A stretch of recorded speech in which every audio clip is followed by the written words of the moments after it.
All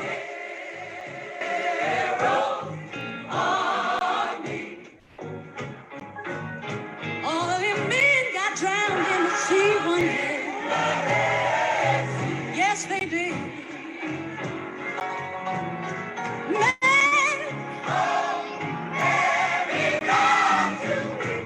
Mary, don't weep. Tell Martha not to mourn.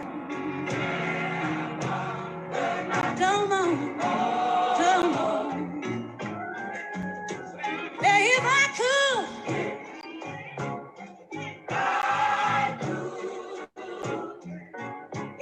could, I surely would.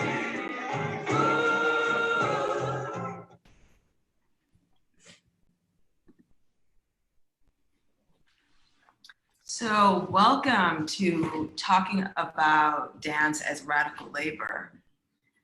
So what do we mean by dance as radical labor?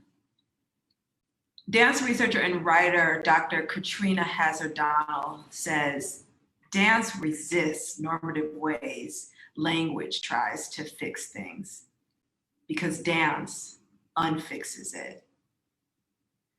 My personal definition in this context in which I like to use this phrase, or I kind of define this phrase, is radical dance labor is an expression of the body that responds to movement in times where words are not enough. It is an alternative way of communicating. And also radical dance labor, as if we just take that word dance away, then we're thinking about labor. We're thinking about a physical action. We're thinking about the physicality of life. And oftentimes in dance, we're asked to pretend like the physical is not present. So what do I mean by that? I mean, the physical is so easy. We easily do these things. And yes, that's an aspect of dance, to make things look easy. But sometimes by showing the effort, we get to understand the difficulties of movement and the difficulties of sort of the radical nature of movement as a body. So, yeah, let's talk about our history and how we even got to this place. So Tanya and I both started as dancers, and we really never take that out of the first thing that we are. And then after we think about being dancers, we're makers. And then we think about being thinkers. And we think about being collaborators. And most of the works that we do now, and we've been doing for probably the last 10 years or so, have been trying to be in community with other artists and other disciplines. Our main collaboration is with each other, as in we're co-choreographers, co-conceptualizers. We're thinking about what are we trying to make together. We're doing a lot of talking, a lot of thinking, a lot of deep conversations about whatever the central project is. But we didn't start there.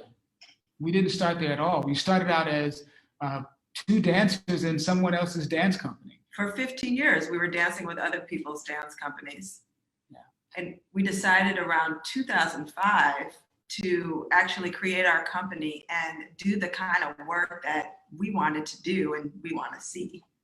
And we were sort of not sure of where we were going as far as like, we want to be a specific kind of company. And it wasn't so much that, but it was just that we wanted to do the kinds of works that we weren't able to do in other people's companies.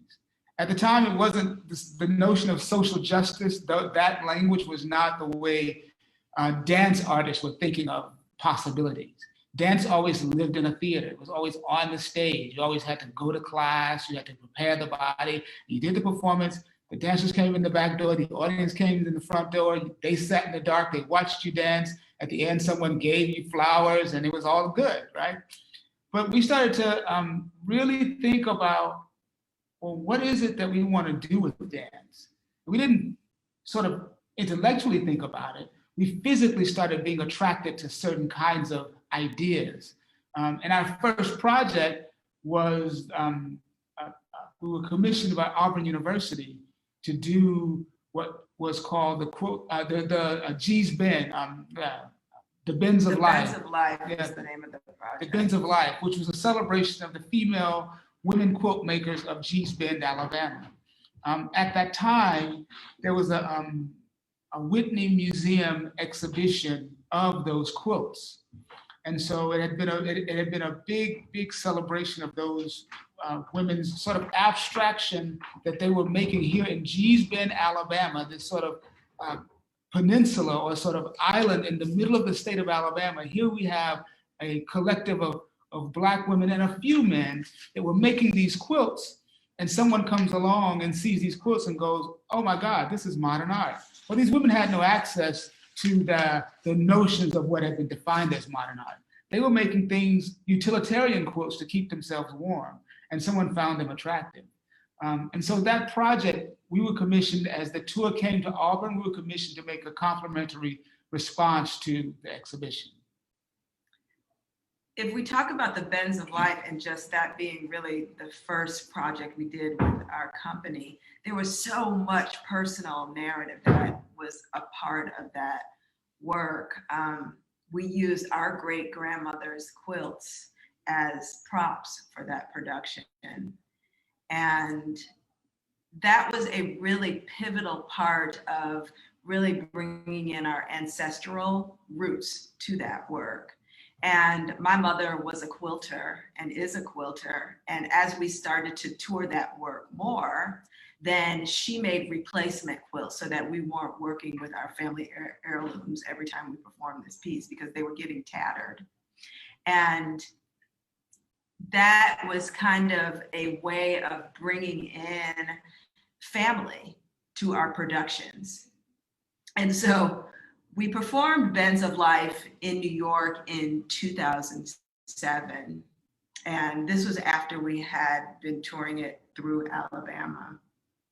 And my mother made these really amazing pot holders that she quilted. And what we did was we put the program for the performance inside of a little part of the pot holder. And we placed them on each audience member's seats. And the audience members took them and, they read the programs.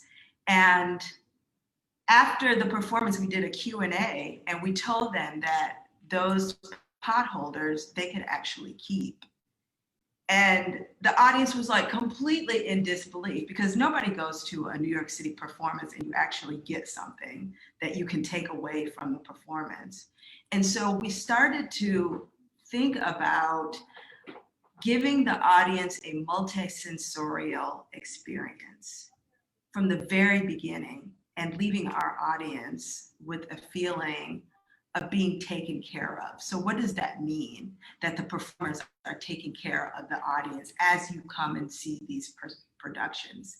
It means we're going to give you an experience that may not just be visual.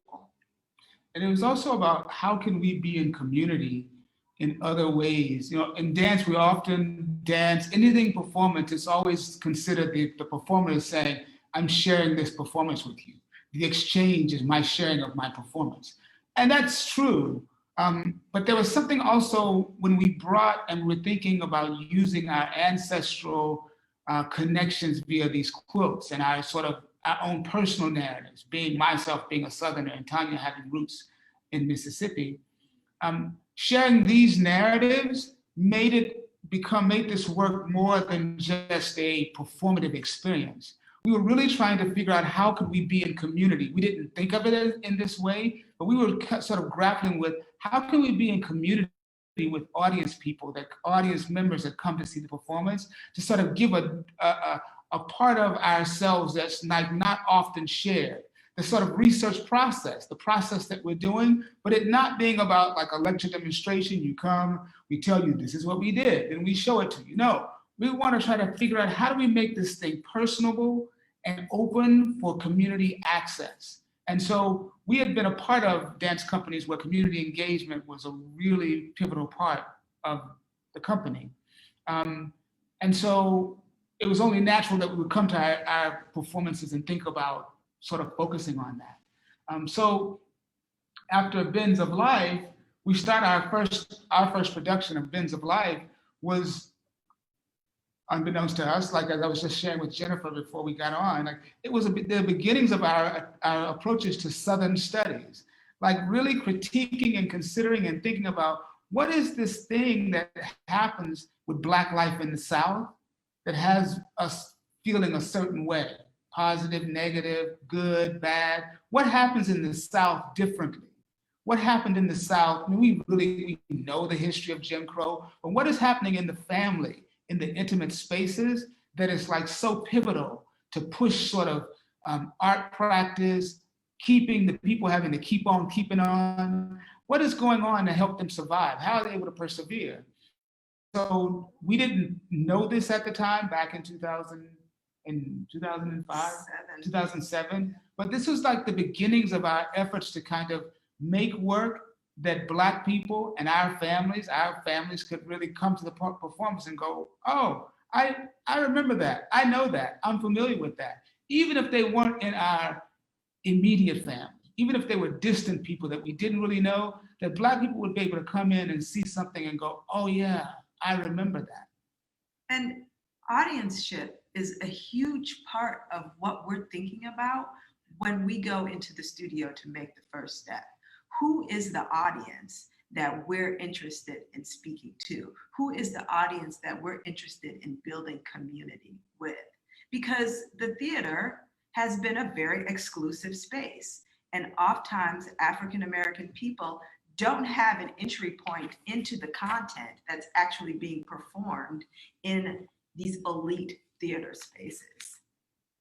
Yeah, that really makes me think about, so Tanya and I come from a ballet background, and we danced at Dance Theater of Harlem, and so that's our first language. But it's like Black people thinking like, we speak two languages.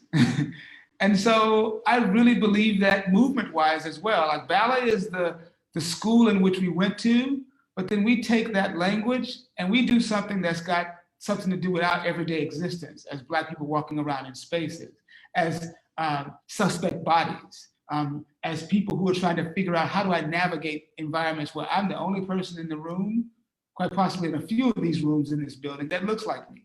So the sense of having danced at Dance Theater Harlem and done all the sort of George Balanchine works, and some of the other classical works, the Giselles, some of those other classical works that we did, they were also alongside Joffrey Holder's Dougla, which is a wedding celebration of an Indian and an African in the Caribbean islands. When those two ethnicities got together, it was called a Dougla. So we were celebrating in this dance form two different cultures always at the same time. We were never just doing exclusively Eurocentric ballet.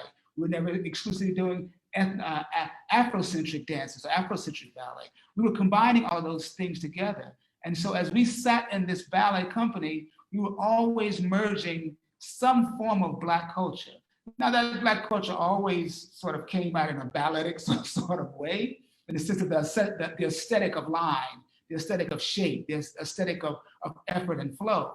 But in reality, it was still trying to figure out how to address and kind of be representative of those Black experiences. And I'd have to say that our work only looks the way it was because as professional dancers, we had to learn to code switch our movement, which is a huge part of linguistics. Linguistics is code switching comes from a linguistics term, but it makes me think about how the body is so situated in code switching on a daily basis. And we were only able to work the way we did because we could code switch. And I mean, it's interesting, in 2020, we're still talking about, and I'm going to be inclusive, teaching our young Black boys and our young Black girls to code switch when encountering the police. Whatever you were doing, whatever your body position was at that time, stop, look straight ahead, keep your hands visible. Don't move, don't reach for anything too fast. Answer the questions directly, be polite to make sure that you get out of the situation. So this physical manifestation of code switching doesn't just live in this dance form. Again, getting back to kind of the connection to everyday life and how dance, we take that word dance out and we just talk about radical labor. And this is the notion that we're talking about when we talk about radical labor. So let's talk about our current work. Our current work, Migratus Ataraxia, is what we've been working on for the last 3 years, since 2018. And in the beginning, people always ask me, what does Migratus Ataraxia mean? So I'll break it down. Migratus means migrated, departed, to have gone away, having been changed, and the habitual patterns of moving from one place to another. Ataraxia is a Greek term, and it means calmness or peace of mind, emotional tranquility. So we could talk about the historiography of Migratus and how the project proceeded in the process of it. So we were in Kaiserslautern, Germany in 2016. We had just finished the year before, or that spring, Ruptured Silence, the premiere of our work, Ruptured Silence, which was about the Confederate flag as it sat on South Carolina State House grounds at that time. And it was brought down as a result of the massacre that happened in Charleston. And so we were kind of exhausted because we had been working on that work for about 2.5, 3 years. And we had actually made a workshop version of it prior to the massacre that happened in Charleston. The spring before that happened, we had made a workshop version that we were going to premiere that next fall. And then the massacre happened. And whatever we were doing prior to that massacre, we couldn't do anymore. It didn't make sense. It would it just didn't make sense to do that after what we had all witnessed and experienced as a result of that massacre. So we went through a process of remaking a brand new work. And so at the end of that premiere, which happened maybe 4 months after the massacre, we were just kind of exhausted with this whole idea of like, we're making these dance works in response to social situations we find ourselves in. And it's exhausting. Making social dance works are exhausting because it takes so much emotional labor. And it's also not about someplace on Mars. It's not about someplace in Russia, in South America. We're in the South making work about the community in which we live and the Southern existence that we're experiencing on a daily basis. So we're in it, we're living it, and we're living through it and experiencing it, and we're just swimming in the research and the performative work that we're making. So we went to Germany. We were invited by an art representative in town, Wim Roofs, who owns If Art Gallery. He invited Tanya and I to be a part of some artists that were going to Kaiserslautern, Germany for a residency. We didn't know that Kaiserslautern and Columbia, South Carolina were sister cities. And so artists had come from Germany to South Carolina, and artists had gone there from Columbia to Germany. And so he invited us to go as to do a residency. And it was going to be I think 10-day residency it was. And so when we got there, another artist who was from Columbia, Michaela Pilar Brown, was there as well. And we had worked with Michaela in Columbia, but only sort of really, really minimal kind of work. We brought her in to do some design work for us. We had never really collaborated fully on anything. So Michaela did her work, we did our installation, and we sort of found we were really, we had space. Artists, dance, we had never gone on a residency, first of all, as dance artists. We've never gone on a visual art residency. Yes. We've gone on dance residencies. Yeah. And so the way dance artists think, okay, as soon as I get off the plane, I need to drop my bags in the hotel. Get to the studio, warm up and dance. And start working. Got to get to work. Well, in Germany, they picked us up from the airport, which was maybe Friday. Saturday, we're like, got to get to work. No. Today, we go to brunch. So, okay. So brunch lasts like half of the day. So that day is shot. We're not going to the studio. Like, so tomorrow we're going to say, no. Tomorrow we don't work. We go to the forest. To the magical forest.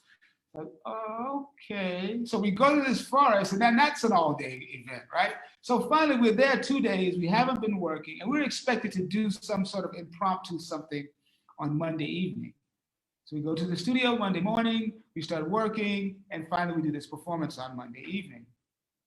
So then we have another 5 or 6 days to go to sort of start working towards the final culmination installation. And so during that process, we do an installation. Michaela, Tanya, and I start to talk a lot because as we're moving throughout Kaiserslautern, we're realizing that we're having a lot of interesting experiences. We go into restaurants, we sit down, they take our order. Michaela doesn't get served. Wow. I mean, not that she doesn't get served. They don't bring any, they don't acknowledge her presence. And so Michaela wears a bald head. And so she says she could possibly read as queer. So we're not sure what's going on, but we're able to acknowledge something's going on. Well, also at that time, Europe was at the height of the Syrian refugees coming into Europe. And so everyone was saying, no, we don't need any more. We don't want any more refugees. And so it was nationalism was like at its height there. And we were just about to come into our own sense of nationalism here in America. And so as a result of that sort of experience, we really started to feel like, well, why are we here? Because we're clearly not wanted here. And Tanya and I have traveled in dance companies all around the world, but for me, it was the first time I felt like I need to get back to the United States. Because if I'm there, at least I know the politics and I know why things are happening. There's an explanation. Here, I don't speak German. And so there's a military installation there, which is the largest US military installation base outside of the US. It's in Kaiserslautern. And those people those military men and women had been told, stay close to base, stay on base or very close to base. So even if we saw other Americans, we didn't see very many. And so as a result of that work, we started to think of like, well, who are our own? America says it takes care of its own. Who are our own? And so that started to take us to think about what are the origins of Black existence on this soil, which leads us to the plantation. So after this collaboration with Michaela in Kaiserslautern, we came back to Colombia and we knew that we wanted to do another project together. And we were thinking, maybe we can do something that's an interior performance inside of an architectural space. Well, what that architectural space ended up being was a plantation home, an antebellum home. And we were really questioning, like, what are Black spaces? And how is labor situated in these antebellum spaces? And so we decided to call on some collaborators that we would be interested in working with. We started to work with Myron Beasley, who is our culinary anthropologist, and he's a professor at Bates University. We brought in Gina Kohler, who is the dramaturge for the project. And it was really the five of us that started the nucleus of the research. And so we just decided that we were going to go to a bunch of plantations and actually listen to the narrative that was given and just dive in and see what these experiences are being mediated as. We went to several different plantations and we found that what was talked about was the visual culture, the curtains on the walls. It was really a Disney experience. Like, they animated these places and completely took away the slave narrative, that they were spaces of production and that they were spaces of violence. And none of that information was given. We went to the McLeod plantation and it was a very different interpretation. And it was I think maybe it was probably the first one that we went to that gave a more honest depiction of what the plantation existence was.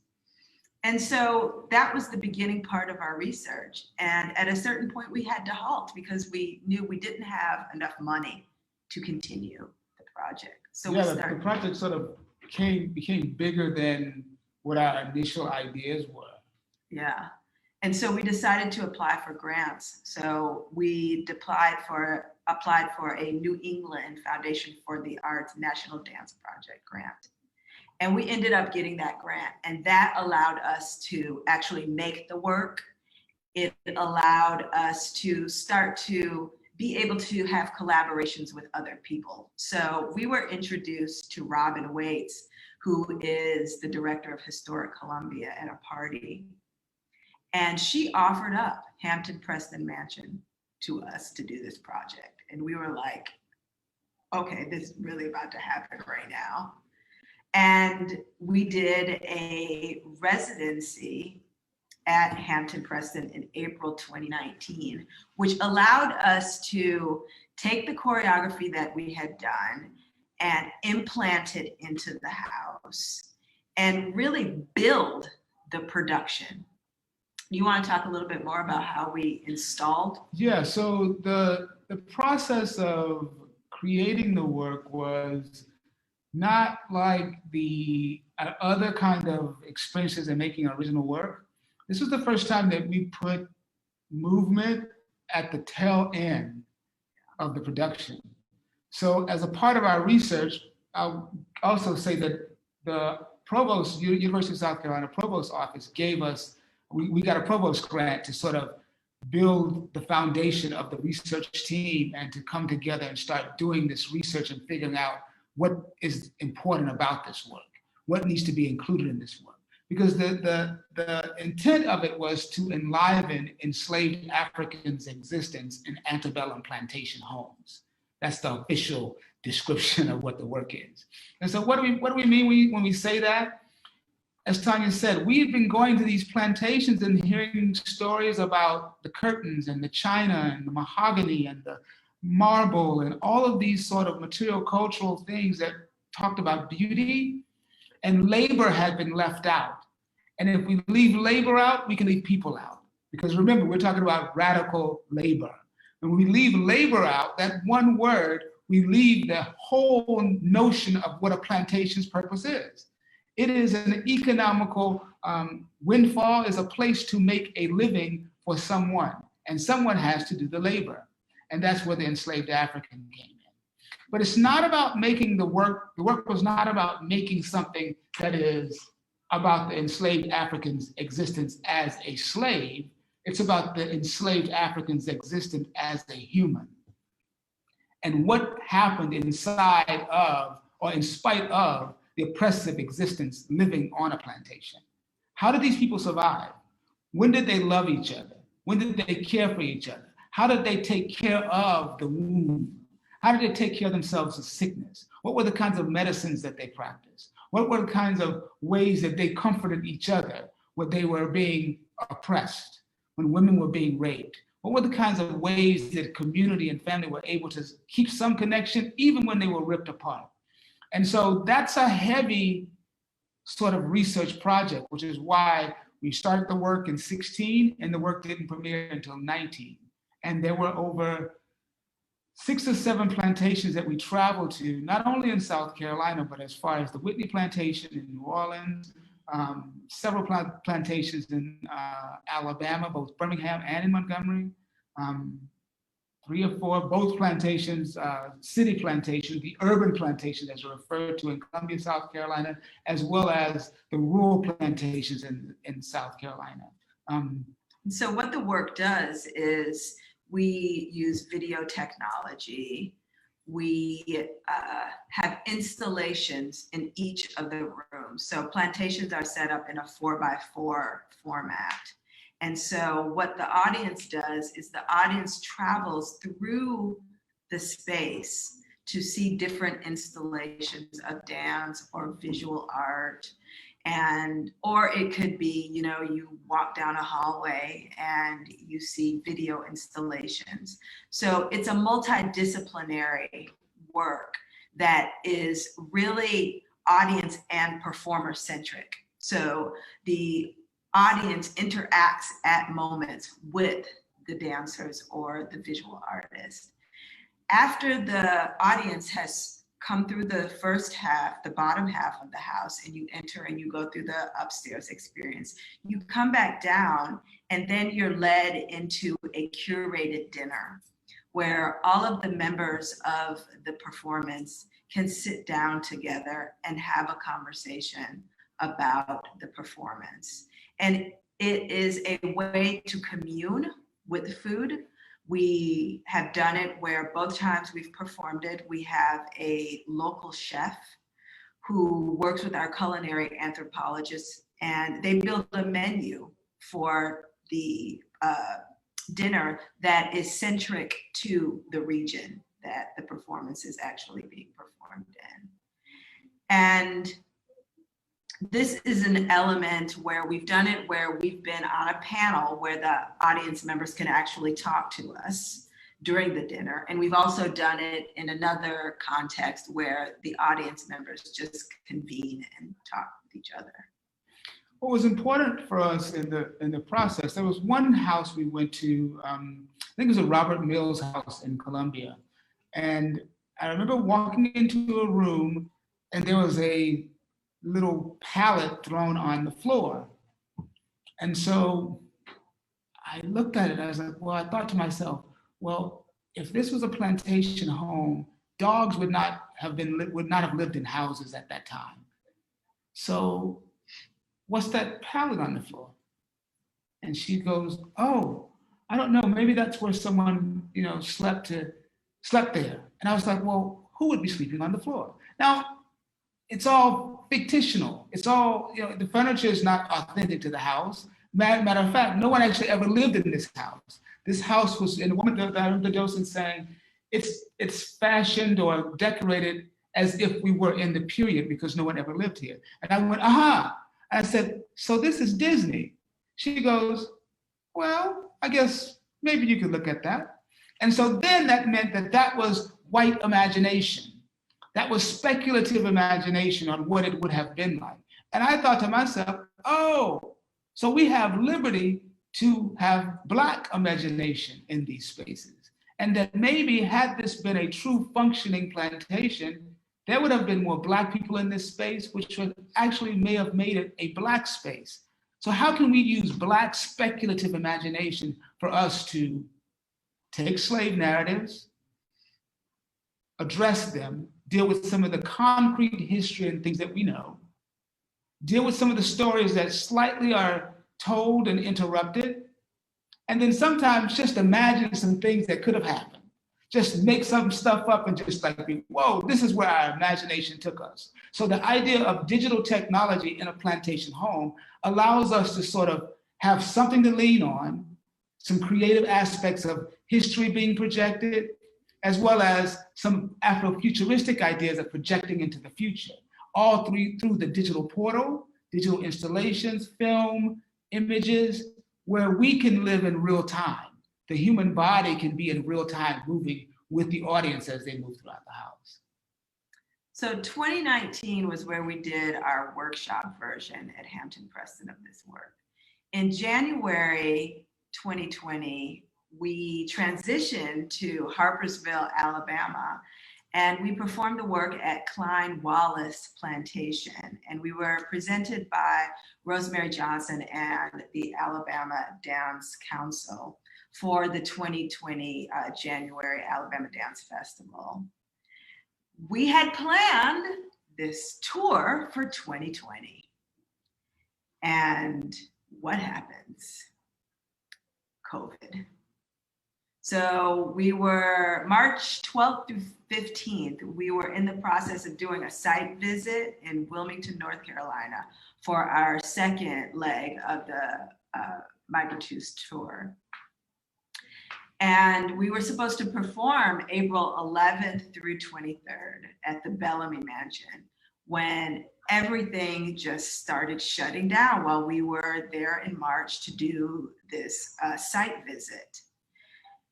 We were in the process of doing a town hall meeting, and This was the final residency activity that we had to do in March before we were actually supposed to go to Wilmington in April to perform.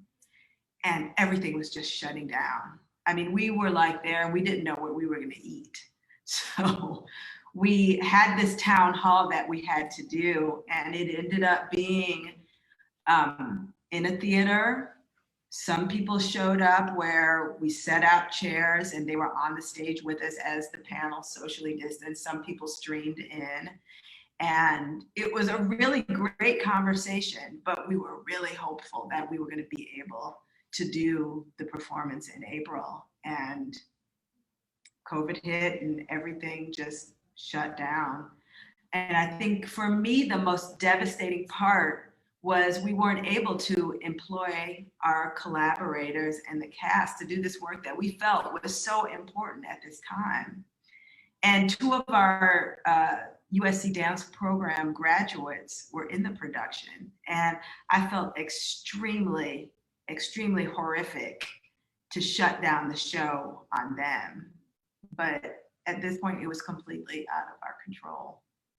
Yeah, and even now, if you think about Broadway or any of the dance companies, the national dance companies, or even local dance companies, it's not safe. It's not been proven that we are able to go back to whatever our performance schedules were.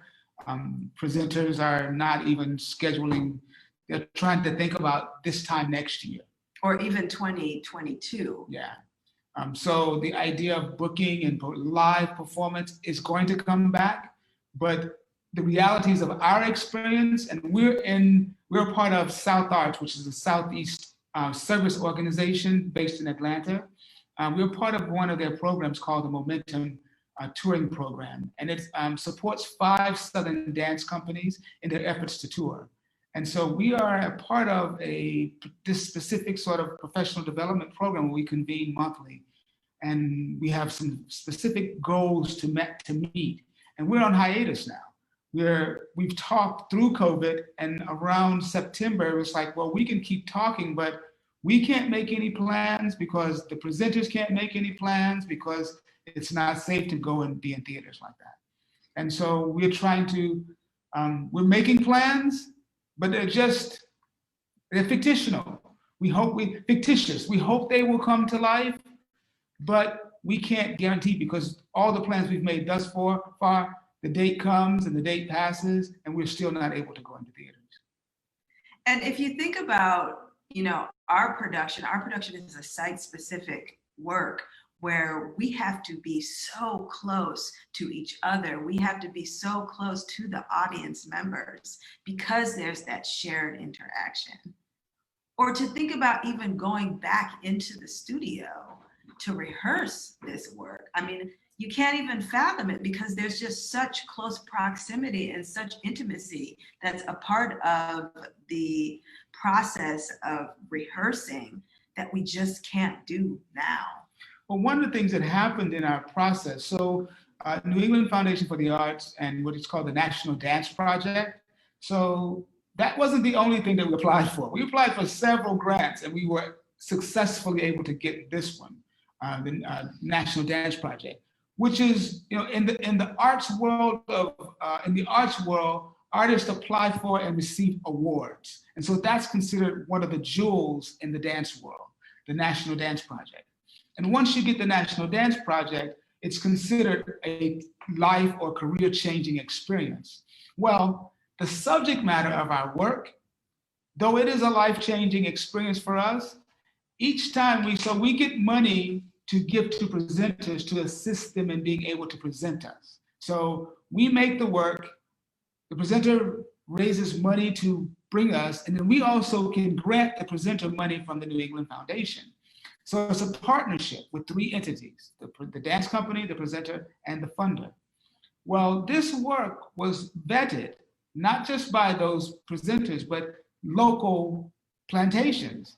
Like one of the plantations that we were trying to engage, we don't want that story in our house. We've got our house the way we want it.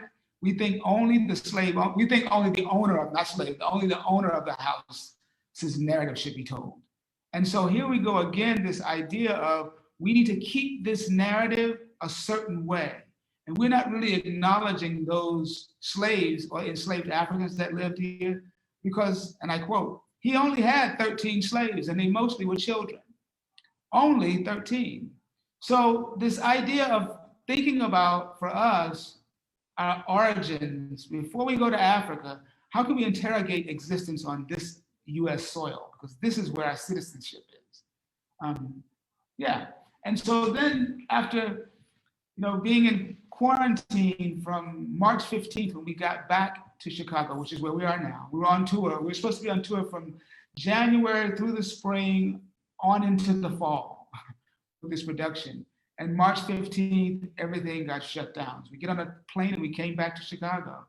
And we spent a lot of time thinking and talking and thinking and talking and planning and questioning, like, what do we do now? How are we even thinking about that Migratoos project in the context of COVID? Or how are we thinking about spaces? How are we thinking about white spaces, white architectural spaces, Black architectural spaces? And some of the things that we've been thinking about is Black spaces from Reconstruction to 1970s.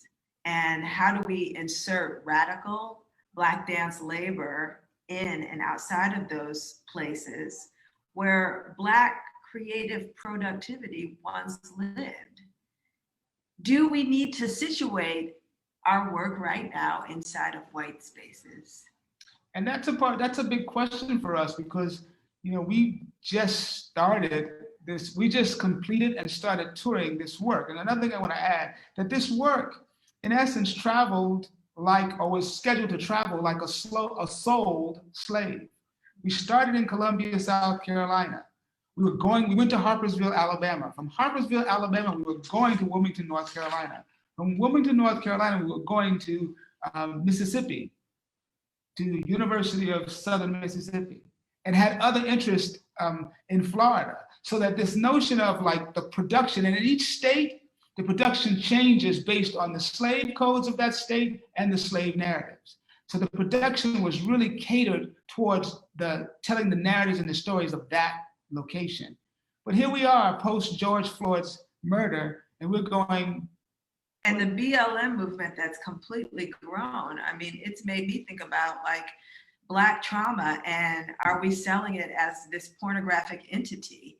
How are we actually thinking about this work that we're creating and how it gets viewed and processed, and who gets to actually have access to these performances that we're doing? It's not the people that we actually intended the work to be for, because usually it's, presented by a dance capitalist institution. And so they have access to a certain group of people who are going to come and see the work. So we end up performing this work for mostly a white audience. We didn't make the work solely for a Black audience, but we would like Black folks to actually see the work that we do. Yeah, it was like, it's the thing of going outside of the theater, leaving the theater, and it's kind of elitist perspective on, first of all, you have to have a certain amount of income to have residual income to be able to buy tickets to go to a theater. So we think we're going to circumvent that. We're going to put this piece in antebellum homes. Well, in the dance market, you're presented by dance presenters. People who go and view dance outside in a theater say, I know something about that, or I have a child invested in that. Mostly I have a child invested in that, and I'm taking my child to the theater to see dance so that they can see what they're aspiring towards. And so we're still in this place of trying to figure out during COVID, like, yeah, how do we take this, how do we get this to people? How do we get this to Black folks so Black folks can see themselves in spite of the oppression? How can we get us to see our own humanity in this theatrical dance way? And that's where we are now, trying to figure out, we got to come up in the Black experience from the enslaved existence experience to, matter of fact, I'll share this. One of the things that I was thinking, we were in at the McLeod plantation, and the woman said that the docent tells a story of the Confederate, the U.S. soldiers coming up to the house during the Civil War, at the end of the Civil War, and they saying to the slaves at that time, or the enslaved, that you're all free. You get to have a portion of this land. What do you want? And all of them said, I want the portion with the big house. And so in essence, we had done the same thing. We had taken this work, we had been offered to do the work outdoors, outside on the grounds, but we thought that felt really insulting. But post George Floyd, it was like, well, the labor that's done outside is of value. It's not just about the interior of the house. Though we were trying to radically shake this thing up, it makes us think about the labor and the love and the care and the blood, sweat, and tears that was put in cultivating the soil, and kind of thinking about that labor differently than we had prior to that. So maybe we should open up for questions in the chat. Jennifer, are there any questions that have come up? Well, so we had one question.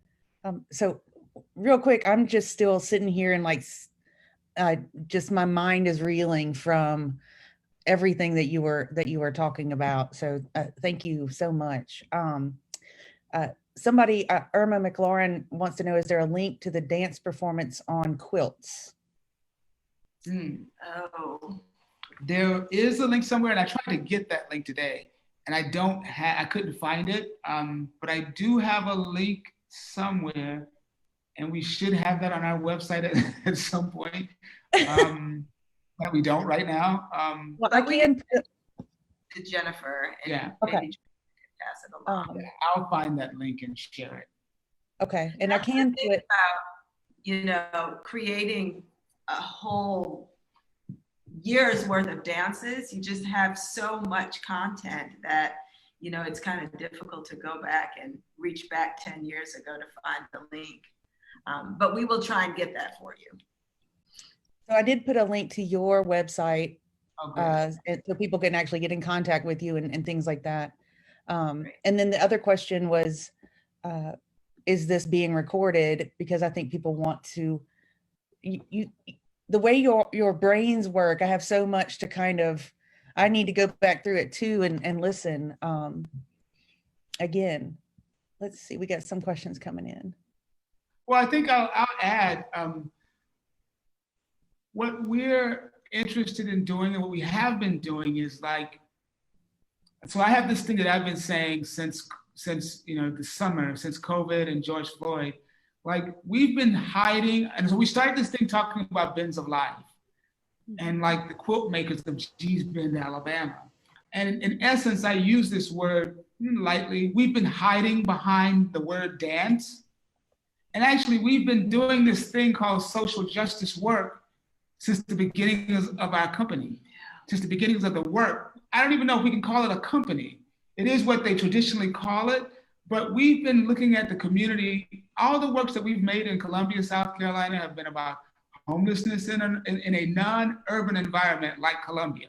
And what does that look like when people are disguising themselves with the backpacks so they fit in with the college kids and move around the college kids? And then you see them wearing the same thing at different Starbucks and different days, and you realize, oh, this person is homeless. What does that look like when you walk and see people walking from the Oliver Gospel Mission across to the library at 8 o'clock in the morning? A trail of Black men, a parade. What is it? So it's just like walking through life and observing this stuff and going, what's going on here? This is and different. Being hypersensitive to everything that's around you and people's interactions with each other. That's all stuff that we just consume. So the dancing part of it, it's what we do. It's the medium that we work in, but it's not. For instance, I said migratoons, we made films, we went to see stuff, we did a lot of reading. We did all of this for 6 to 8 months, almost a year before we ever did one step. So when we went into the studio, we were so full, we were the full. movement just came Yeah, like this. we were full. Boom, boom, boom, boom, boom. It wasn't about trying to figure out how to make the movement. It was kind of figure out how do we contain it in the 20 by 20 box that the rooms in a plantation are made. How do we make this thing small enough to be able to put into that small room? And so we've just come about a practice of, we say that dance is the central focus. Our original mission was dance is the central focus, but not the only focus. And people, I'm learning that people is actually the focus. Yeah. Human existence. And our focus and interest is the African-American experience. How can we choreographically, in a writing and making films and making short digital media projects, how can everything that we do be about that? And the broad spectrum of the African-American experience. Yeah. Well, so we have a couple of questions here. Well, okay, so Caroline Wallace said, not a question. It's just been so nice to listen to a talk about art. Which I agree. And then Jessica Cooper asks, how do you deal with creating this work expressing Black trauma and Black experience to a mostly all white audience? Yeah, I don't think when we were actually creating the work, we weren't thinking so much about the politics of how the audienceship would play out. We knew that we wanted to create something that Black folks could come and see and actually have an ownership to the content.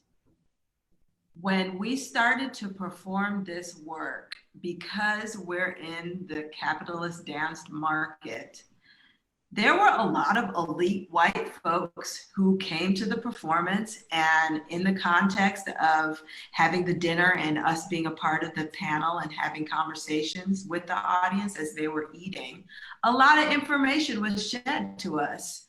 And I think that it's making us think about how we can curate the audiences differently with the presenters and who gets access to the performances, and that being a very, very pivotal approach to creating a residency when we go and perform somewhere. That the community has to be able to come and see it. The Black community has to be able to have at least one performance where they have access to it. I think one of the things that we learned, because as Tanya said, we had no, as working artists, you get one of the jewels of funding awards in dance, and you go, wow, we're so excited. Let's go and do our art. Let's go do our thing. We're making the work, and we're taking the work to the people. And this is about Black people, for the Black people. Black folks, come on, come on, come on. But you're in a plantation. And Black folks are like, I ain't going to no plantation for nothing. Right? So then we have a colleague at USC who says to us that he comes to the workshop showing in Columbia, and he says, you know what? I only came to this plantation because of you guys, because I like what you do. But I wouldn't normally go to no plantation. I just want you to know that personally. And so then the reality starts to set in. But my mind is still thinking, see, this is the problem with just talking about the curtains and talking about the marble and talking about the furniture, is that the whole story is not told. And so Black trauma is there, but Black trauma is also, Black love is also there. And I'm not saying that in place of trauma, we put love. That's not what I'm saying. But I'm saying that I'm here, we're here because someone survived. And so this work is about acknowledging Black trauma, but also that survival. And that love was a catalyst for the survival in order for us to be here right now. So we're still trying to navigate that idea of Black trauma being a part of a performance that we're doing, and that in the capitalist market of presenter needing money, we needing money to do the tour, that the audience that has a normal tendency to go to see dance is a white audience. We're still trying to navigate that. We're still trying to navigate. Well, and we've had people say to us, are you guys gonna do something about, what's going on currently with the BLM movement? No, we're not. We're so not, because that has its own place. That is a performative experience in itself, the protesting and how the responses have been to the protest. Let that be what it was. We don't want to do any sort of mockery of that real energy that was there. We don't do that. We don't recreate situations to put on the performative stage.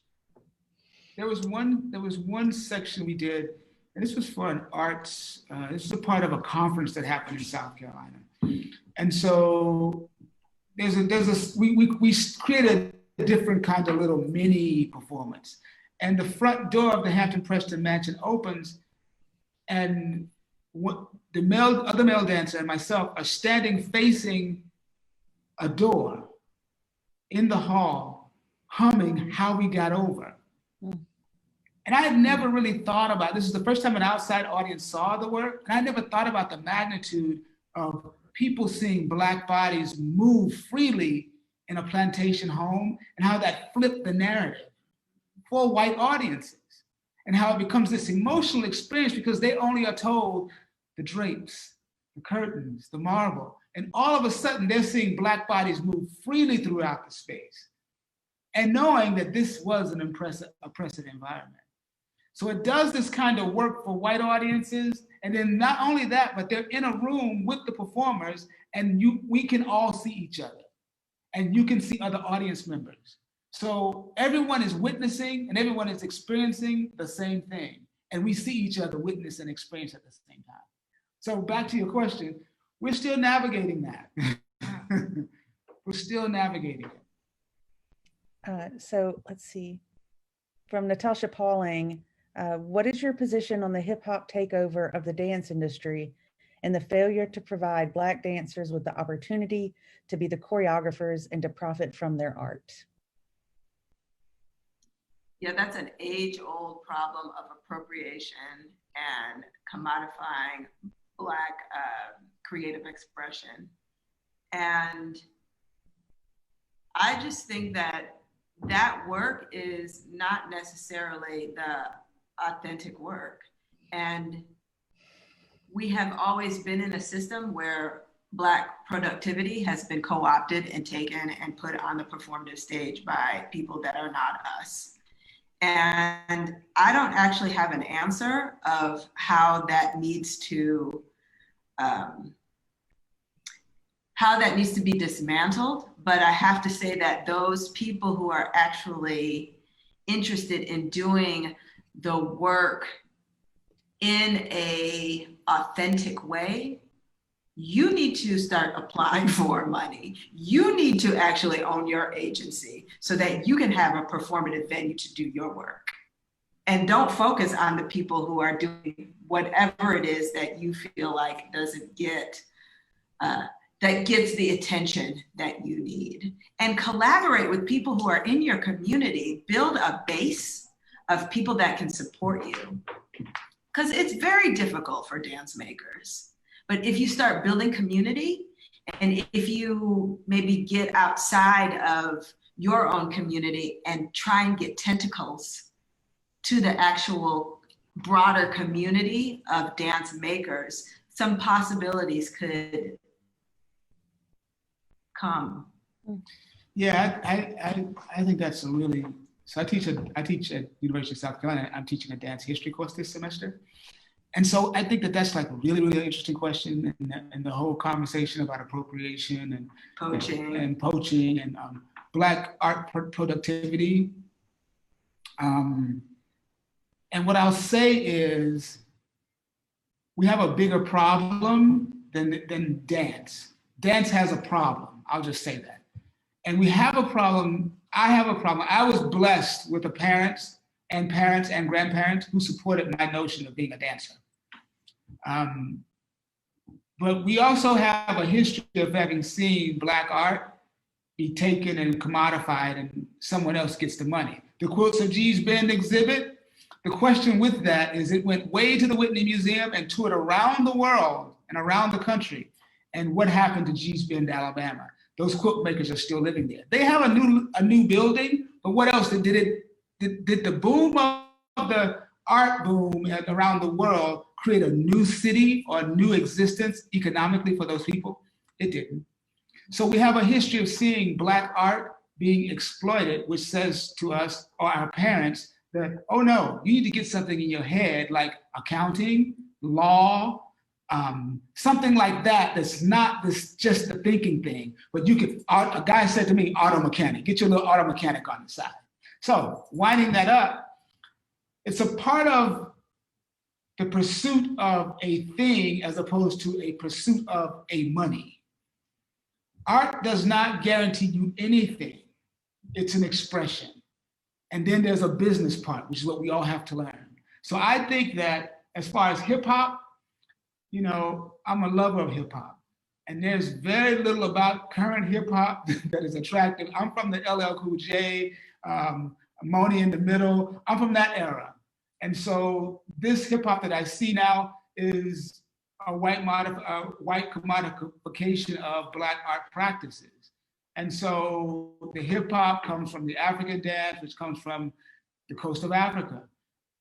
We have to make those connections, but how we are able to market and make money off of those connections, I don't particularly know, because dance is that, I was on a panel last summer and it said that one of the panelists who was dealt in philanthropy, that 8% of the foundation money goes to organizations of color. 8%. So when I think about that, that's across all arts. Dance is in that 8%. So I don't know what the answer is, but there's a bigger problem than just dance, and specifically hip hop.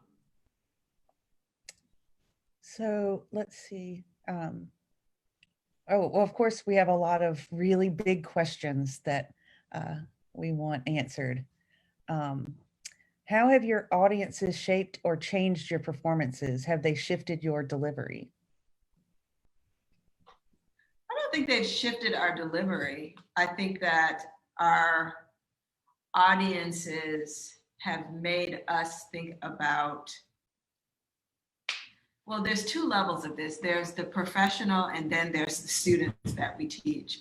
So in the context of audienceship for students, we really have to think about the generation today is not interested in coming to a theater to see dance. There's just so much out there that is accessible to young people that going into a dark theater and having to disconnect from your phone, watch something that's far away, not have any personal connection to it, no one talks to you about what this is that you're supposed to be seeing or what it is that you might be seeing, is a very disconnecting sort of experience for young people. So we have decided being inside of the theater for us right now just doesn't make sense, because we want to have these experiences where audience actually has connection with the performer, and that there are interdisciplinary components to the performances that we make, which has different entry points for people to engage with. So that's on a student level that I think it is kind of informed how we want to see our own work. But then on the professional, it's really making us think about how we want to have more agency as dance artists and how we want to take control of the work that we do and not leave it in the presenter's hands to decide what a residency will look like. We know how we want to go into the community and how we want to be with people as we give and not take. So we have to cultivate and actually design ourselves the way we want to be with presenters. And the idea that we want to be in, at this point in our career, we want to be in spaces that are closer for audience so that the live performance is right in your lap and that there's not that big distance. And that when we go into those theaters or into the theater space, there's all those historic etiquettes that we're supposed to go by. Like, we're not supposed to talk back to the performance like we do when we go to the movies. Watch out, they're behind that tree. We're not supposed to say that in the theater because someone else, shh, you're supposed to talk. You're supposed to clap like this, right? So this generation, they're not going for that. Some people will. There will be people that will maintain that. But how can performance shift and allow for a different kind of experience? And it's not that there won't be the traditional forever. There will always be traditions. But for us at this point, we're really more interested in not going down that road. Because in reality, I don't really even want to go to the theater anymore. Yeah. And I just love the evolution of your art and how, one thing leads to another thing, leads to another, and that you're just constantly thinking and rethinking. And this brings us to, I think might be our last question. Ashley Taylor asks, can you say more about how your thinking has shifted in terms of this new work since the pandemic and the killing of George Floyd? Yeah, I can say off the top of my head, initially, it devalued for me the idea of the work. I don't mean that in the sense of I don't think the work is important. The work was everything before that. And it made me think that dance is important, but it has to continue to be a part of a litany of things that we do. It cannot be the one thing. It has to be a part, it has to be 100%. Then you got to go over and do this other 100%. There's a lot of 100% things we have to commit to that we always have, but be willing to put ourselves out there and say that this is what we do. I'm a part of, I was trained to do the welcome table. And for me, art is about reconciliation. Art is a way to share a perspective on something that maybe someone hasn't considered. And you kind of have them, you have a captured audience, and they're kind of forced to sit there and look at it, even if they don't like it. They got to kind of deal with it and go, okay, I don't like that, but that made me think about, and that's what I don't like. It made me think about something I didn't want to think about. So, this summer, George Floyd's BLM, COVID, there's a lot of talk about things that weren't working in our industry before. Can we leave those things behind? Because now we have a reason to stop doing them. We have a clear break. I hope that the inequities in funding sources, the inequities and opportunities for Black and brown people in performance of all kinds are able to be sort of addressed and able to be, I know it's not going to be rectified in one fell swoop, but I think that it needs to be addressed in a serious kind of way. Because we'll only get work. We were only able to do this work because we got we got one of the crown jewels of philanthropy and dance. And so, but there are other artists who are just as interested and just as creative and they just might not have the grant writer that we had, that we worked with. They just might not have had, so there's a lot of little things that they may not have had, but their work is just as interesting and needs to be seen and should be seen. So I think for me, that's where my thoughts are post. I think mine would be really simple. It's made me think about how I want to put my body on the line and how I want to go forward with my art practice. And it has to be in a humane-centric way. I can't just go perform in any space or in any way, because people always want some dance to be attached to something. And I have to really kind of resituate my thought and be like, how am I putting my body on the line? Well, thank you all so much. We're past time. So this has been amazing.